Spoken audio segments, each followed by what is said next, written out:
Doctor, இன்னைக்கு சிஸ்டம்ல work பண்ற எல்லாத்துக்கும் கை வலி, கழுத்து வலின்னு நிறைய வலி பிரச்சனை இருக்கு.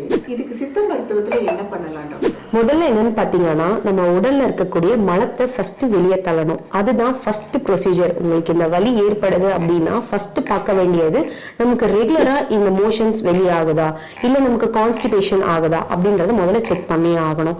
செகண்ட் என்னன்னா, இதுல சித்த மருத்துவத்துல ஒரு சில வழிமுறைகள் கண்டிப்பாவே இருக்கு. அதுக்கான ப்ரொசீஜர்ஸ்லாம் நிறையவே இருக்கு. முதல்ல 3 சொல்றேன். ஃபர்ஸ்ட் என்னன்னு பாத்தீங்கன்னா, இந்த கழுத்து வலி, முதுகு வலி, இந்த முட்டி வலி, இதுதான் ரொம்ப மேஜரா நிறைய பேர் வராங்க. இதுக்கெல்லாம் நம்ம சித்த மருத்துவத்துல என்ன பண்ணுவோம் அப்படின்னு பாத்தீங்கன்னா, புறவலயம் சொல்லுவோம். இந்த புறவலயம் அப்படின்றது ஒரு நல்ல ரிலீஃப் ஏற்படக்கூடிய ஒரு ட்ரீட்மெண்ட். செகண்ட் என்னன்னு பாத்தீங்கன்னா, கட்டு போடும். கட்டு நார்மலா இந்த புத்தூர் கட்டு சொல்றாங்களே அந்த மாதிரி கட்டெல்லாம் நம்ம போடுறது கிடையாது.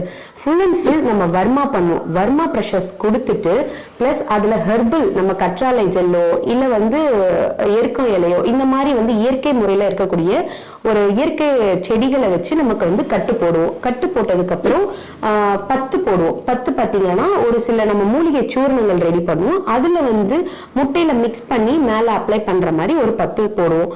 இது இல்லாம உங்களுக்கு வீட்லயே நீங்க பண்ணணும் அப்படின்னு பாத்தீங்கன்னா, எருக்க இலை ஒத்தடை, நொச்சி இலை ஒத்தடை, இந்த மாதிரி ஒரு சில ஒத்தடங்கள்லாம் இருக்கு. லெமன் ஒத்தடம், இந்த மாதிரி எல்லாம் ஜென்ரலா வீட்லயே பண்ணிக்கிற மாதிரி உங்களுக்கு இந்த மாதிரி ஒத்தடங்கள் பண்ணலாம்.